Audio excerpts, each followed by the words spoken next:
Hi, it's Christina, and I'm doing the 31 Days of Tarot 2019 that was put together by Ethany.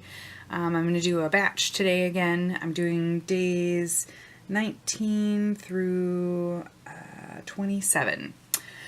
So, start with 19. If you were shipwrecked on a desert island, which 5 tarot oracle decks would you want to have with you and why? So the 5 that I've chosen, the first one is the Deviant Moon Tarot. I chose this one because, as I've said in previous videos, I just got this one and I want to keep using it and use it more, so I would definitely take this one as it's one of the newest ones I have. I would definitely take the Happy Tarot. I think this made it into my the 5 decks, tarot decks, for 2018. It's just adorable and I can't live without it. It just makes me happy. The other one is, I move this around, the other one would be the 8 Coins Tattoo Tarot. I really love the art in this, and I get drawn to this one based on certain questions that I get asked or based on questions that I'm asking the cards. Ironically, I think I said this mostly financial questions, I think because it has coins in the name. I don't know. But sometimes I do it for love readings too. Use it for love readings. And then the Fairy Oracle, which is by Brian Froud. I have the box somewhere else. I just always use this one, so it's always loose somewhere. This is the first deck that I've ever owned, tarot or oracle or otherwise, so I would definitely take this one with me. I use this one a lot. And then this one I have in its own little decorative box. I'm not sure what happened to the box with this one, to be honest. And this in here I have the Shadowscapes Tarot. And I would definitely take this one with me because I love watercolor and I just love the illustrations on this deck. This is one that I don't use as much anymore, and I need to get back into using this one. Another goal for 2019, another deck to use more often. All right, day 20 is what is your favorite tarot spread at the moment? So right now, because I'm kind of still a beginner, still kind of getting into it, especially with reading for other people, I do 3-card spreads. I do 1 card, for myself here and there, but 3-card spreads are the ones that I do the most. So any kind of 3-card spread for love, finances, work, just general spirituality, I use 3-card spreads for all of that. So it's my go-to right now. I keep thinking about doing more elaborate spreads like the Celtic Cross and things like that, but I haven't tried yet. Let's see, day 21. Do you use the tarot for mediumship readings? Why or why not? And if no, would you like to? No, I don't consider myself psychic, and I don't communicate with the dead. So, not to say that I wouldn't ever. I just don't. Yeah, I have a hard time with psychic energies, so right now I would say no to that. I wouldn't use it for mediumship readings anytime soon. Day 22, where is one place in the world you would love to read tarot and why? It could be a sacred site, event, mystical shop, anything. So I'm actually thinking about doing readings. I'm going to a pagan convention at the end of February, and they do, it's like divination invitationals where they have big conference rooms and there's tables and you can have readings and you can read for others. And I went last year and had readings done. I'm thinking about doing readings there. So I don't know. I'm nervous about it. Maybe. We'll see. And pie in the sky, dreaming big. I would love to own my own little mystical shop. I've talked about it with a couple of my pagan friends, and we all have the same dream. So it would be great to do readings, in that kind of a setting. Day 23? Yeah, that was 22. Day 23. What is your most sassy tarot deck and what is your most gentle tarot deck and why did you pick these decks?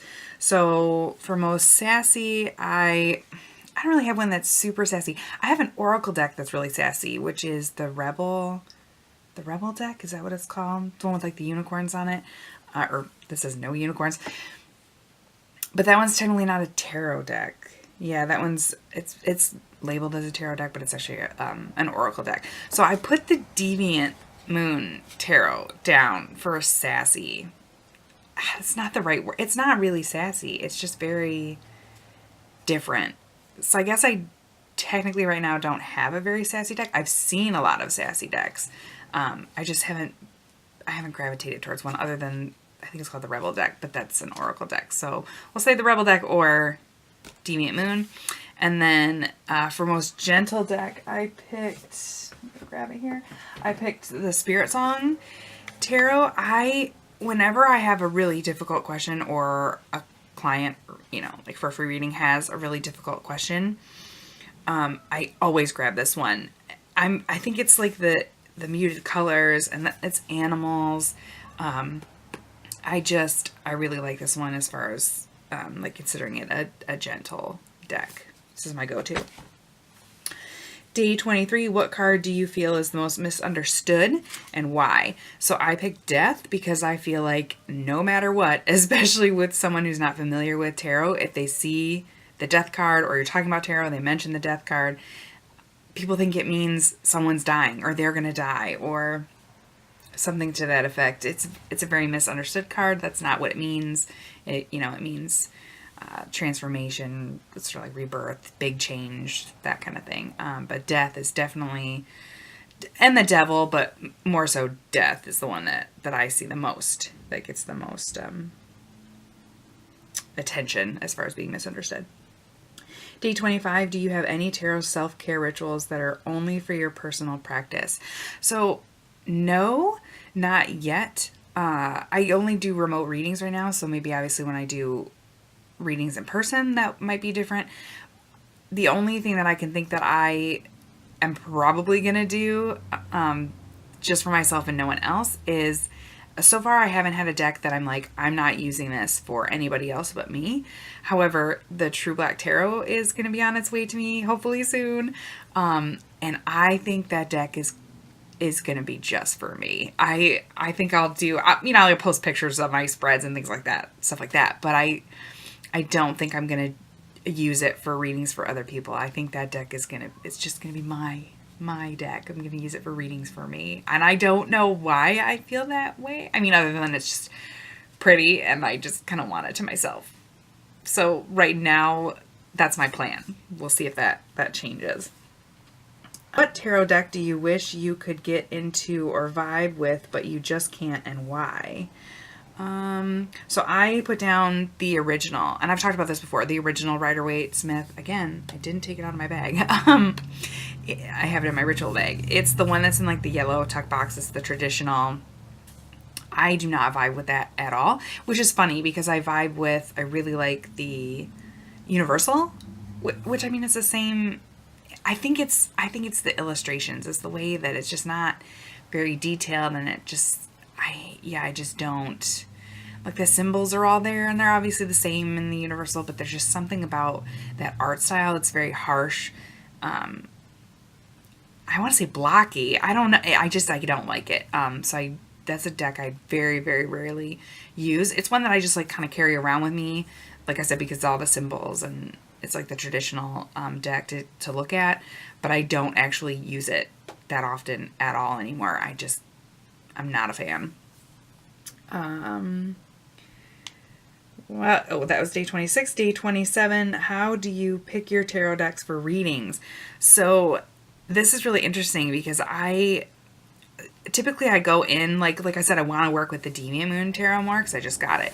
So I've been grabbing that one. However, I tend to go by feeling, and that might be weird. I'm not really sure if other people have that, but so perfect example would be last night I was doing a free reading for somebody, and their question was about love, which, whatever.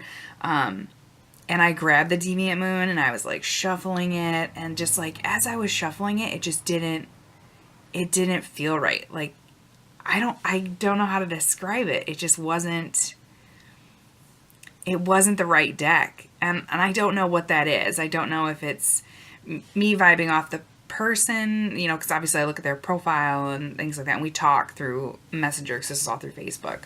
I don't know if it's that or if it's just the energy. It just wasn't right. I was shuffling it and I was like, this is not the right deck. And so I put it back in the box and I actually grabbed the Spirit Song Tarot. And not that it was a general love reading just 3-card spread. So it's not like it was a difficult topic where I felt like I needed a soothing deck. But I just like the Spirit Song Tarot. That's the one I need to use. And I grabbed it, shuffled it, and it was right. It was right. And I don't know that I can explain why. That's the best explanation I have. Is it just the Deviant Moon didn't seem right. I wasn't getting the right vibe. And then, but in my head I thought the Spirit Song Tarot, and I grabbed that deck, and I felt at peace with that deck. I felt that was the right choice.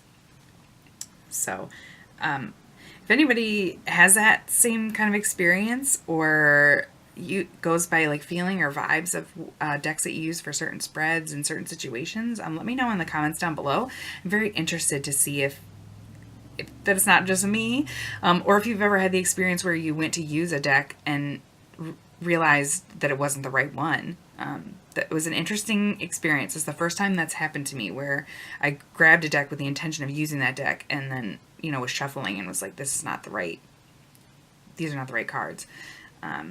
So yeah, so that was day 19 through 27. I'll be doing another video, which will be the last days 28 through 31. So I will see you in the next one.